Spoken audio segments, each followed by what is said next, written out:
Je vis dans la grâce de Dieu. Au chapitre 7 de l'Épître aux Romains, Paul explique que Jésus nous a libérés de la loi du péché.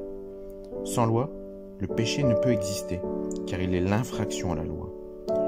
Une fois que nous prenons connaissance de la loi, nous réalisons que nous l'avons violée et que nous sommes donc condamnés. Impossible de revenir en arrière, il n'y a pas d'espoir. La bonne nouvelle, c'est que Jésus a été condamné à notre place, donc la loi est satisfaite. Nous sommes morts, donc le péché n'a plus de pouvoir sur nous, bien qu'il se manifeste par des désirs que nous pouvons refuser. Romains 8, versets 3 et 4. Bien plus encore, par notre mort en Jésus, nous sommes aussi morts à la loi, c'est-à-dire que nous ne sommes plus soumis à la loi, mais nous sommes sous le régime nouveau de l'Esprit et de la grâce. Romains 7, versets 1, 6. De quoi est-il question ? Dans Romains 8 au verset 1, il n'y a donc aucune condamnation pour ceux qui sont en Jésus. L'expression « en Jésus » signifie ceux qui s'identifient à sa mort par le baptême et qui vivent par sa vie, c'est-à-dire qui suivent maintenant le Saint-Esprit qui vit en eux. Comment donc vivre selon l'Esprit ?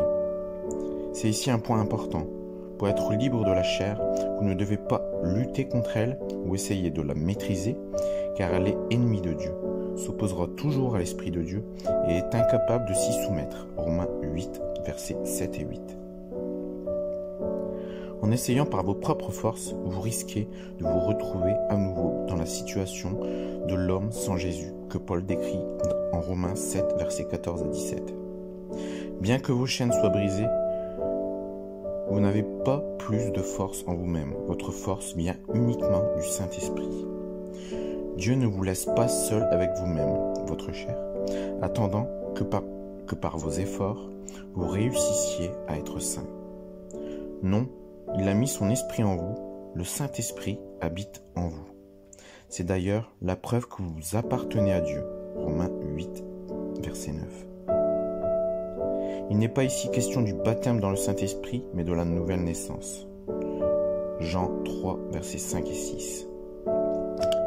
Lorsque vous vous êtes convertis, repentis et soumis à la Seigneurie de Jésus, Dieu le Père a placé son esprit en vous et l'a uni à votre esprit. 1 Corinthiens 6, verset 17. C'est ce qui fait que vous avez l'assurance d'être sauvés, que vous reconnaissez Dieu comme Père, car son esprit en vous crie « Papa ».